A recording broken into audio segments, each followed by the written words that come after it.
The 2026 FIFA World Cup was supposed to be the greatest sporting event in history, hosted across 3 countries, the United States, Canada and Mexico.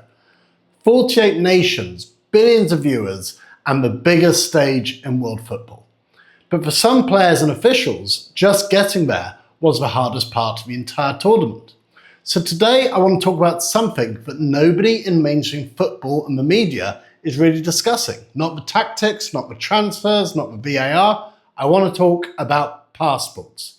Because what happened at the 2026 World Cup is one of the most powerful real-world demonstrations of why your passport matters, and why only having one of them is a risk that most people simply do not think about till it's too late. So stay with me, because some of these stories are generally quite concerning. For those of you who are new here, my name is Joseph Boll and I'm the founder of Frederick Capital.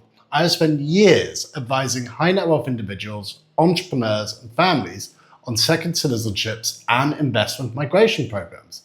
Now, I'm not here today to tell you anything. I'm here to show you something that happened in real life to real people and the world's biggest stage. And then I'll let you draw your own conclusions.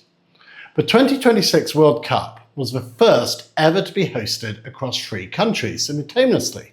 The United States hosted the majority of the matches, whilst Canada and Mexico are hosting the rest. Now, the USA, under President Trump, has introduced significant tightening immigration and border controls. And while FIFA has negotiated certain visa arrangements for participating nations, those arrangements did not protect everybody. And what followed was a series of incidents that FIFA's own president was forced to publicly acknowledge. He said, and I'm quoting directly, that FIFA cannot override governments and is not the kings of the world.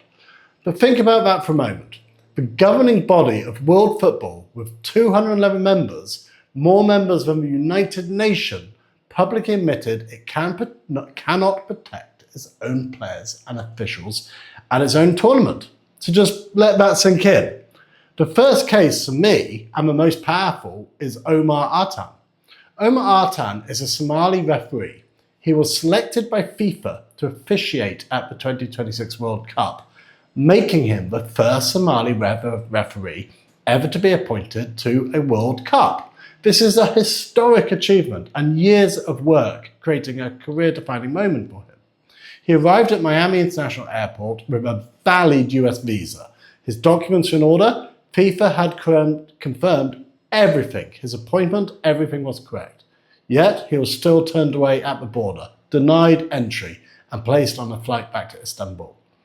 The US Department of Homeland Security cited what they called vetting concerns, but gave no explanation.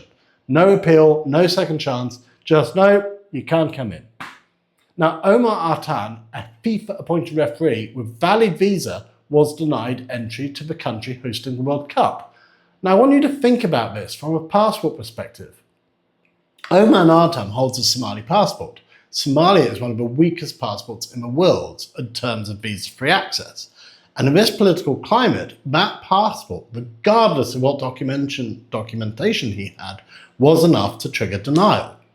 If Artan, however, held a second citizenship from the Caribbean, from a country with a stronger diplomatic relationship with the USA, well, the outcome could have been very different. The second case is Aymen Hussein. Now, Iraq's striker and one of the most important players in Iraq's national squad. Aymen arrived at Chicago O'Hare Airport.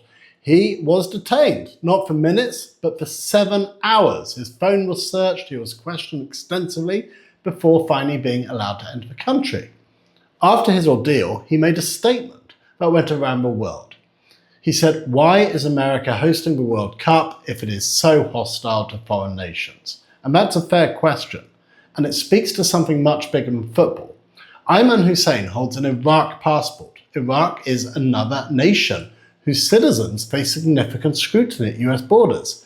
He had done everything right, however. He had a valid visa, he was a professional athlete representing his country in the World Cup, and he spent several hours detained in a detention room having his phone searched.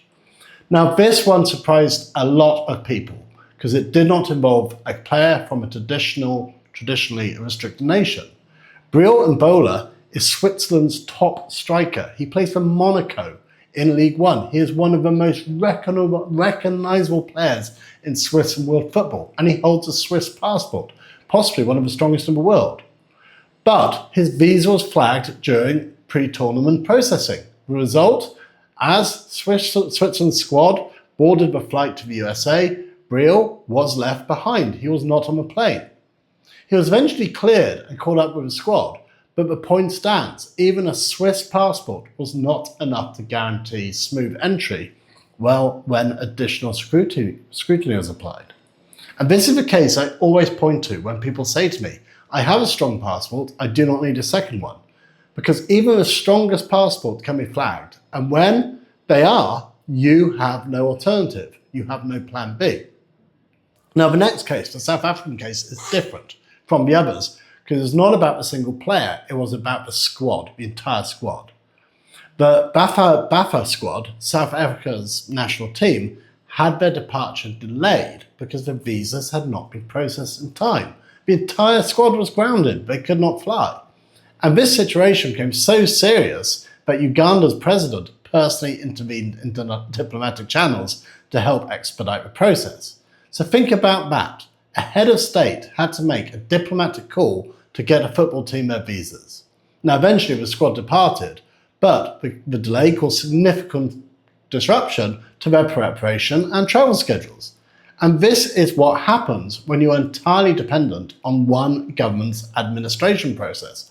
One delay, one backlog, one political decision, and an entire squad of professional athletes is grounded. Now, the Iran case is perhaps logistically the most extraordinary. Iran's squad was granted visas, but only for 10 days before the first match. 10 days for a World Cup squad that needs to travel, train, prepare, and importantly, acclimatise. But it gets more remarkable because of restrictions placed on Iranian nationals entering the USA, the squad was not permitted to base themselves there on US soil between matches.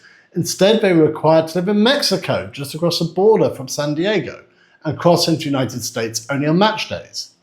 So Iran's players were commuting across an international border to play at the World Cup.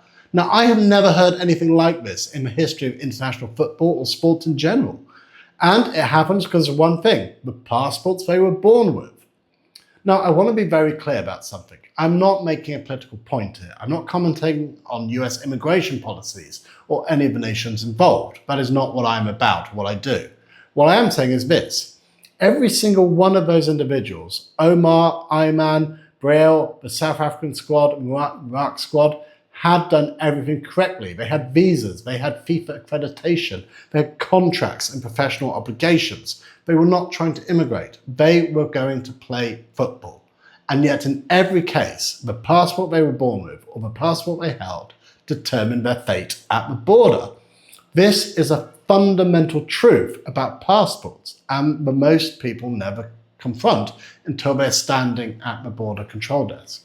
So you see, your passport is not just a travel document. It's a statement which gives government has authority over your freedom and movement. And if that government or the government of the country you're trying to enter decides to restrict that movement, you have no recourse. Unless you have a second one, a plan B. A second passport will not solve every problem, but it gives you options. It gives you a plan B.